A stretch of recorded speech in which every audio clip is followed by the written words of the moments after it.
Bueno, buenos días y bienvenidos de nuevo a Ciencia Jotdown 2017, segunda tanda. Y hoy, esta mañana, viene un poco cargadita y supongo que la mayoría de vosotros, como yo, os preguntaréis, si esto es Ciencia Jotdown, ¿cuándo van a hablar de ciencia? No os preocupéis porque ya hemos traído a gente que hable de física, que es a lo que habéis venido todos, ¿verdad? Sí.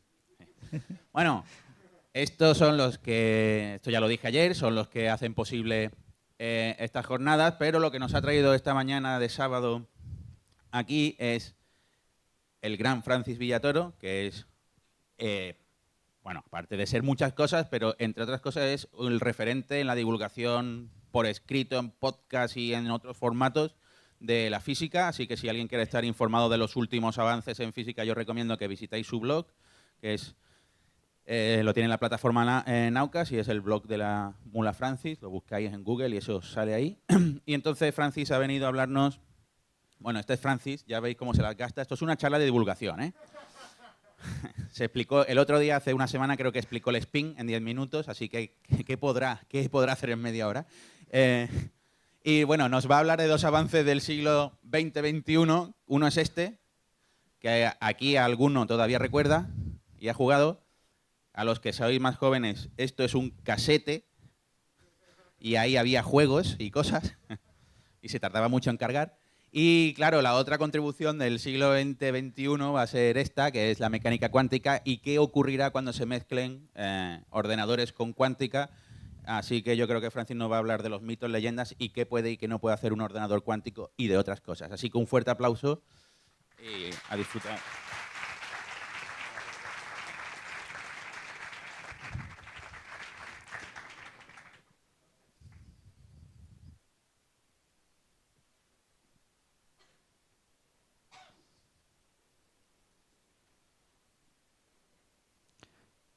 Muy bien, os voy a hablar un poquito de qué es un ordenador cuántico, qué puede hacer un ordenador cuántico, y mi objetivo fundamental en esta charla es tratar de eliminar ese mito que hay de que los ordenadores son súper poderosos, los ordenadores cuánticos. Ayer mismo en la mesa se comentó, cuando haya ordenadores cuánticos, pues habrá entes conscientes y seremos súper poderosos. Eso no es del todo correcto, ¿vale?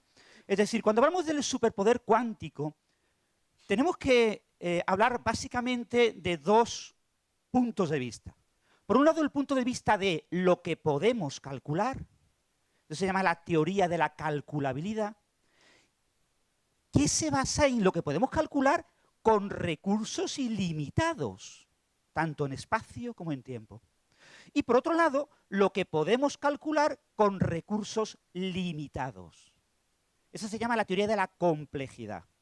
Entonces, los ordenadores cuánticos no son superpoderosos en calculabilidad, no pueden calcular nada que no sea calculable con un ordenador clásico, con recursos infinitos, pero para ciertos problemas, y solo para ciertos problemas, conocemos muy poquitos, con recursos limitados, podrían ser más eficientes que un ordenador clásico. Y eso es lo que yo pretendo contaros en esta charla, ¿no? Aclararos estos puntos. Para poder hablar de esto tenemos que hablar del concepto de algoritmo. Yo no sé si todo el mundo conoce ese concepto, pero básicamente un algoritmo es un procedimiento, un conjunto de instrucciones para hacer algo. Por ejemplo, yo puedo ejecutar un algoritmo a mano. Yo cojo una hoja de papel, cojo una serie de números, cojo los números y hago una serie de operaciones con esos números, sumas, productos, divisiones, y escribo el resultado en una hoja de papel y sigo operando. Así es como funcionaban las calculadoras y computadoras a principios del siglo XX. Y la mayoría eran mujeres. Pero llegaron los ordenadores electrónicos, la mayoría programados por mujeres también, en los que esto se hacía más rápido, porque el ordenador electrónico, además con menos errores, porque el ordenador electrónico es más rápido que hacerlo a mano. Pero básicamente el algoritmo que ejecuta un ordenador clásico, un ordenador electrónico, microelectrónico, nanoelectrónico, básicamente es lo mismo que hacíais vosotros en la escuela cuando resolvíais problemas de matemáticas. Calcular con numeritos. El ordenador cuántico, este es un ordenador de IBM, pequeñito, tiene pocos qubits, o qubits, bits cuánticos. básicamente hace lo mismo, ejecuta un algoritmo.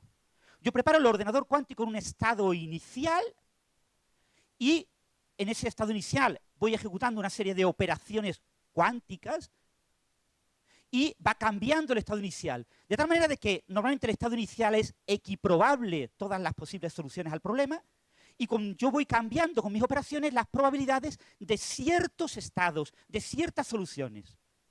Y al final, si lo he hecho bien, si el algoritmo es correcto, las probabilidades asociadas al resultado correcto serán mucho más grandes que las probabilidades asociadas a los resultados incorrectos. Yo mido el resultado y con alta probabilidad habré obtenido el resultado que yo esperaba, si lo he hecho bien. Vamos a ver en más detalle cómo funcionan los ordenadores cuánticos un poquito más adelante. Pero lo primero que quiero contaros es, desde el punto de vista de la calculabilidad, qué se puede y qué no se puede calcular. Aproximadamente en el año 1936 se publicó, ideó lo que se llama la tesis de Chorley-Turing. Básicamente es una definición matemática de algoritmo. ¿Qué hacéis vosotros en la escuela cuando resolvéis un problema? Ejecutar un algoritmo. Pero, ¿eso qué es exactamente?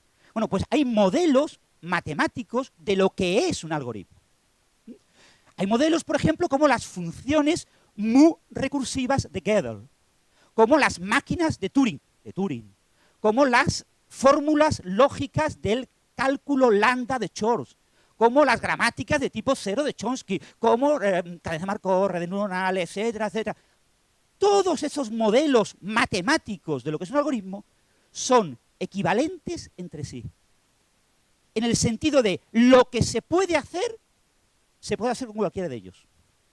Y lo que no se puede hacer con alguno de ellos, no se puede hacer. Bien, pues esto se extiende al caso cuántico. David Deutsch, en 1985, introdujo la máquina de Turing cuántica y demostró que es formalmente equivalente a la máquina de Turing. Entonces está la tesis de Chorley-Turing-Deutsch, que nos dice, todo lo que se puede calcular con un ordenador clásico con recursos infinitos o con un ordenador cuántico con recursos infinitos. No hay nada que pueda calcular un ordenador cuántico que no pueda calcular un ordenador clásico. De hecho, la máquina de Turing cuántica se puede simular con una máquina de Turing clásica. ¿Vale? Todo sistema cuántico se puede simular en un ordenador clásico. Ahora bien, hay otra cuestión, el concepto de complejidad. El cálculo con recursos limitados. Si yo os planteo esta pregunta, ¿este número que tenéis aquí es un número primo? Muchos de vosotros me diréis, que es malvado, Francis, es imposible, este problema es extremadamente difícil. Y es verdad, era un problema difícil en el siglo XX. Pero en el año 2002, 3 investigadores indios demostraron que este problema, el problema del test de primalidad, es fácil. Se puede resolver con un coste polinómico. Lo sabemos en el siglo XXI, lo intuíamos a finales del siglo XX. Gran parte del siglo XX no lo sabíamos. Este número que tenéis aquí pertenece a los problemas, perdón, es un número, os lo adelanto, es un número compuesto, no es primo. Y los problemas que se pueden resolver con un coste polinómico se llaman la clase P de problemas. Esos son problemas fáciles, pero también hay problemas difíciles. Un problema difícil es, por ejemplo, saber si los divisores de este número, que os he dicho que era compuesto, acaban en 7 o no. El único método conocido a día de hoy para resolver este problema requiere factorizar el número, conocer los divisores del número, calcularlos. Y una vez que los he calculado, miro el último dígito y miro si es un 7. Y si es un 7 digo sí. Y si no es un 7, se siente, es no.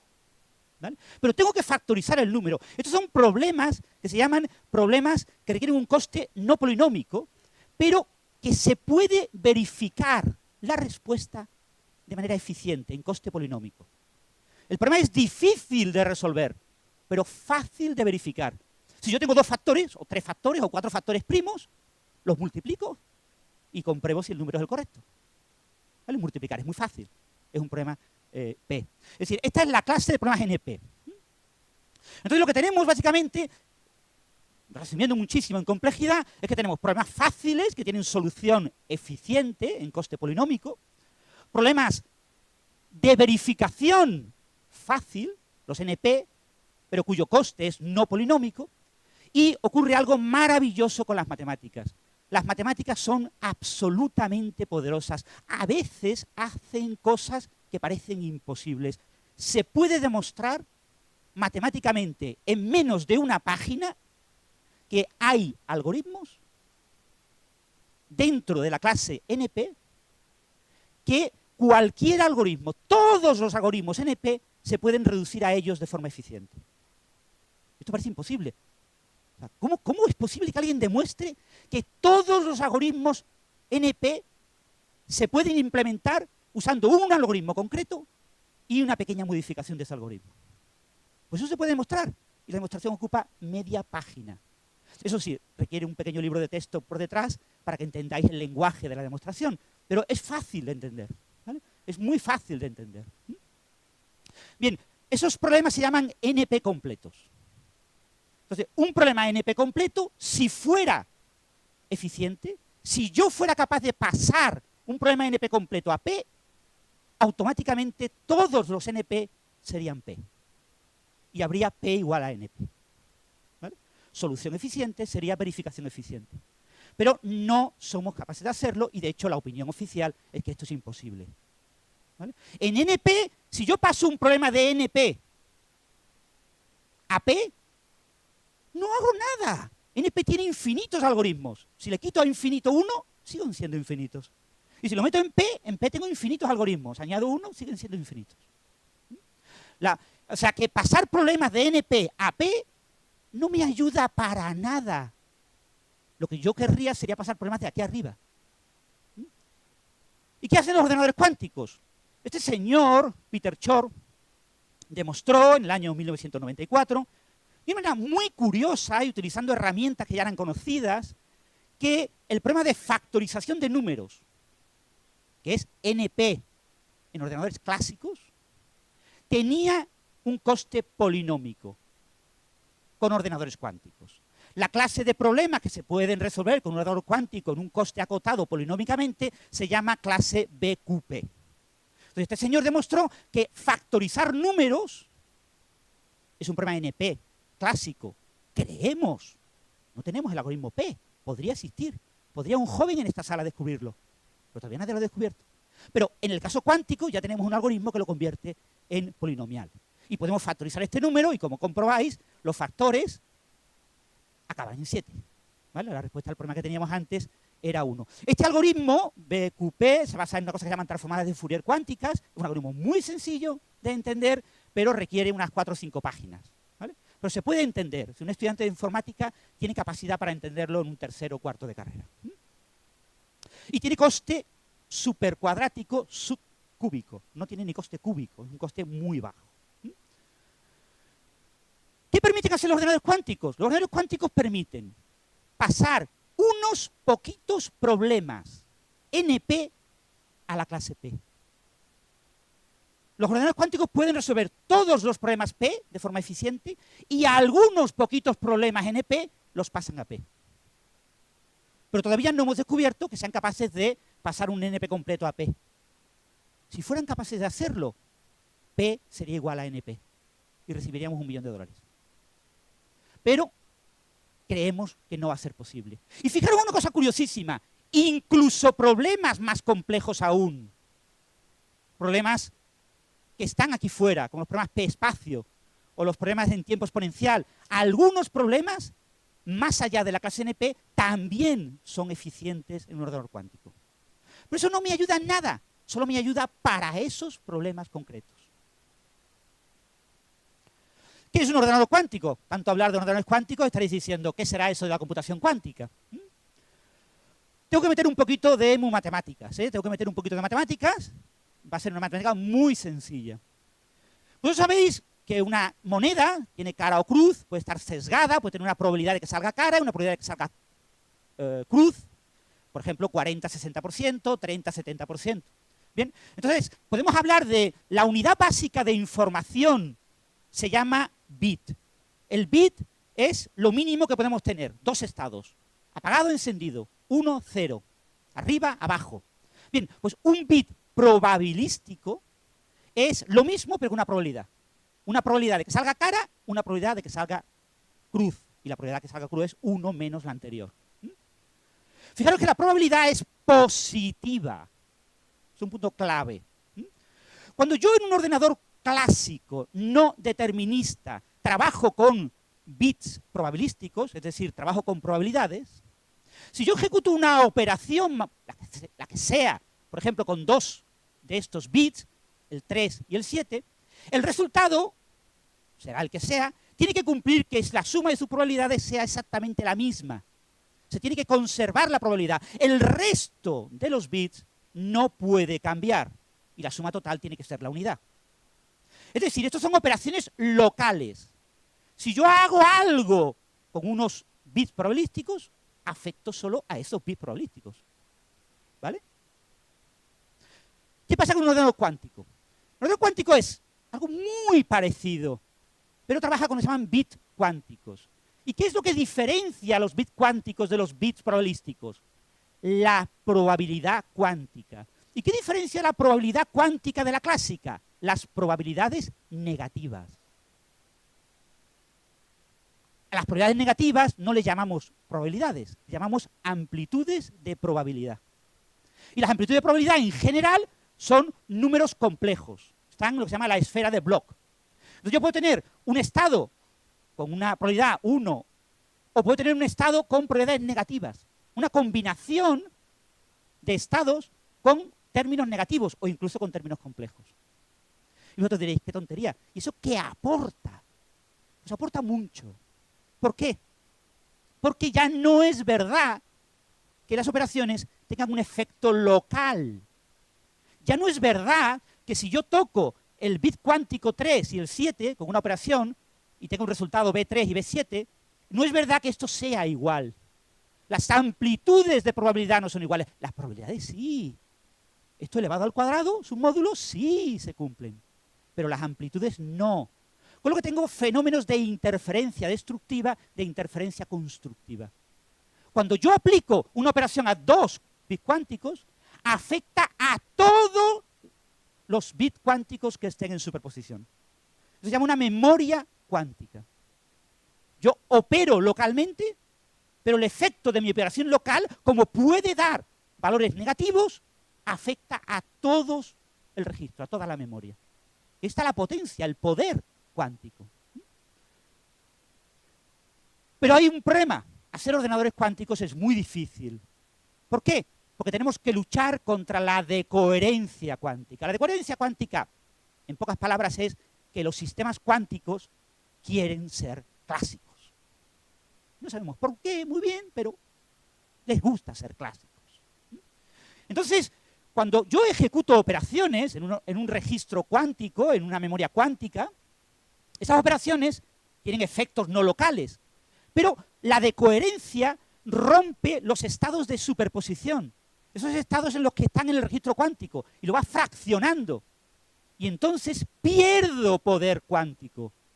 Aquí yo trabajaría con 1024 valores, 2 elevado a 10, pero aquí esta operación afecta solo a estos 7, 2 elevado a 7, 128 posibilidades. He perdido poder, porque la decoherencia me ha roto el estado. Y eso ocurre constantemente.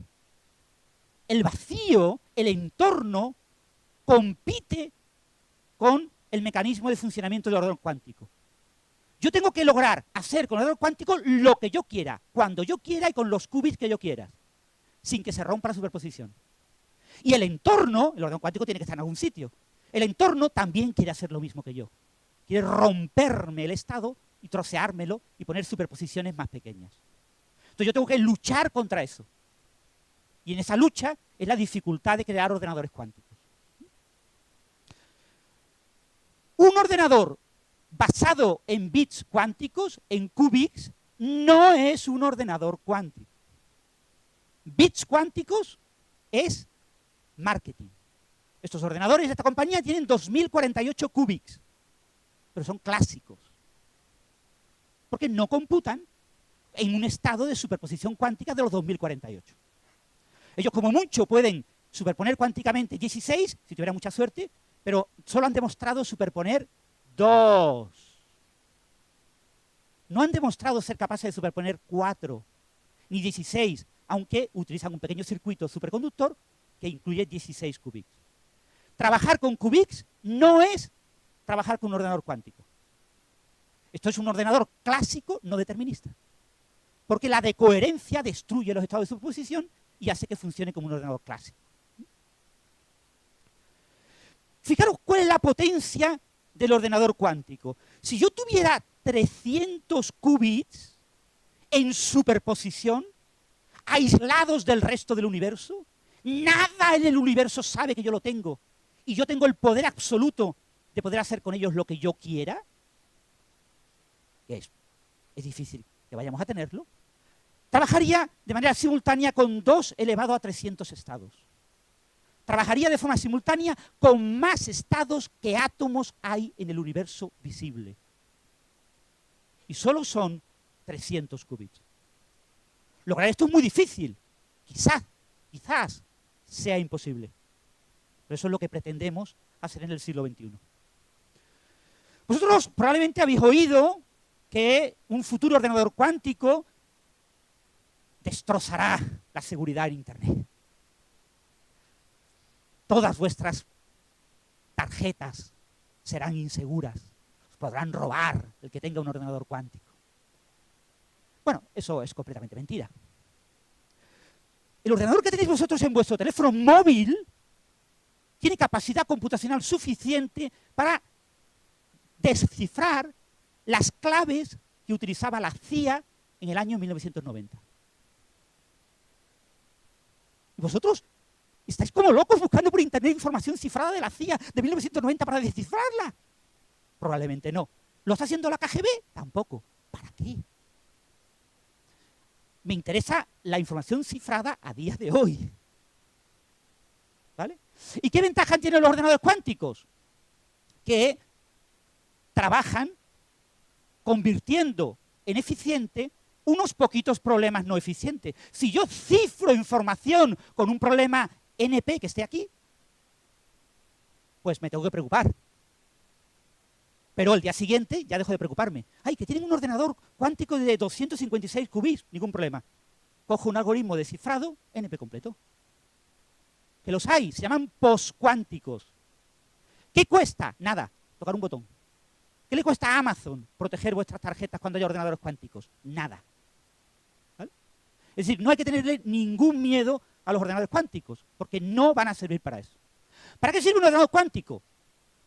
A vosotros, un ordenador cuántico no os sirve absolutamente de nada, salvo que entre vosotros haya un físico cuántico, un químico cuántico, un farmacólogo cuántico, un médico cuántico, algo cuántico. O sea, los computadores cuánticos, los ordenadores cuánticos sirven para resolver problemas cuánticos. Y solo interesan a quien quiera resolver problemas cuánticos. Una molécula de agua, en su estado fundamental, son 8 qubits. En su primer estado excitado, 14 qubits. Unos 10 estados excitados de una molécula de agua son unos 50 qubits. El mayor superordenador del mundo, clásico, puede resolver del orden de 52 qubits por segundo. Entonces, una molécula de agua, como a mí de verdad me interesaría simularla a nivel cuántico, poniendo sus 50 primeros estados, es imposible de simular a día de hoy. Pero podría hacerlo con un ordenador cuántico de unos 100 qubits. Fármacos, interacción con el sitio activo en proteínas, nuevos materiales cuánticos. Hay miles de millones de dólares en juego para quienes usan tecnologías basadas en física cuántica que se beneficiarían de tener un ordenador cuántico. Pero a vosotros eso os importa un comino. No os voy a hablar de tecnologías cuánticas, no tengo mucho tiempo, hay muchas tecnologías cuánticas. No sabemos cuál es la tecnología cuántica que va a tener éxito. Ahora mismo hay 30, 40 tecnologías diferentes que están funcionando en paralelo, unas más avanzadas, otras menos avanzadas.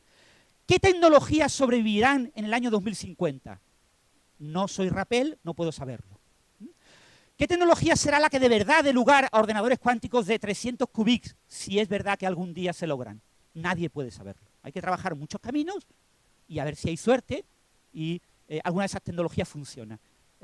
Átomos atrapados, superconductores, estados exóticos de la materia, como los aniones, estados topológicos de la materia, etcétera, etcétera. Hay muchísimas opciones. Fijaros, el ordenador más grande del mundo ahora mismo, que se llama Taihu Lite, esto es de junio de 2017, ejecuta 93 petaflops por segundo. 50 qubits es un petaflop. ¿Vale? Con 55 qubits ya seríais más potentes que el mayor ordenador del mundo ahora mismo. O sea, muy pocos qubits dan mucho poder, pero todavía estamos muy lejos de tener muchos qubits. España es una potencia mundial en información cuántica, en computación cuántica. Es un campo relativamente reciente que emergió de manera muy brusca alrededor del año 1994 y en el que se subieron al carro varios físicos y tecnólogos españoles. Quizás el más famoso es Ignacio Cirac. Y hablan de que puede ser candidato al premio Nobel. Bueno, está en las listas. Ignacio Cirac lo que hizo fue desarrollar una idea teórica de una tecnología llamada átomos atrapados y desarrolló en esa tecnología una cosa que se llama la puerta no controlada. La puerta no controlada y la puerta de Hadamard forman un conjunto universal de puertas. Pueden simular cualquier algoritmo cuántico. Pero hay un pequeño problema. Se puede simular de forma eficiente con un algoritmo clásico. O sea, lo que hizo Cirac es inútil para un ordenador cuántico. Hay que utilizar puertas de al menos 3 entradas, como la puerta de Toffoli, para poder evitar que un ordenador clásico te simule. Aún así, se desarrollaron más tarde puertas de ese tipo con la tecnología de Cirac, y si esta tecnología triunfa, estos señores recibirán el premio Nobel. Pero si esta tecnología no triunfa, no recibirán el premio Nobel. Estamos en Sevilla, hay un sevillano famoso, Adán Cabello. No sabemos cuál es el secreto mínimo de la computación cuántica. Se hablaba del entrelazamiento cuántico, no os he dicho lo que es. De la superposición cuántica, os he dicho lo que es. Y de otras cosas, por ejemplo, la contextualidad cuántica. El señor Adán Cabello ha dicho que el secreto de los ordenadores cuánticos es la contextualidad cuántica. Si dentro de 30 años se logran fabricar ordenadores cuánticos contextuales y esa tecnología es prometedora, este señor podría recibir el premio Nobel de Física. Pero se tienen que dar esas circunstancias. En este campo está trabajando poca gente.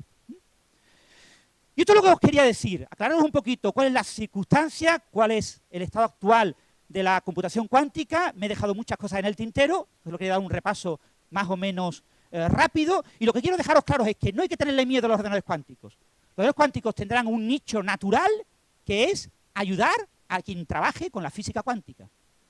Y el siglo XXI, en biología, en muchísimos campos, va a ser fundamentalmente un siglo cuántico. Lo que habrá mucha gente interesada en tener ordenadores cuánticos. Pero probablemente la mayoría de vosotros no estáis en ese grupo. Gracias.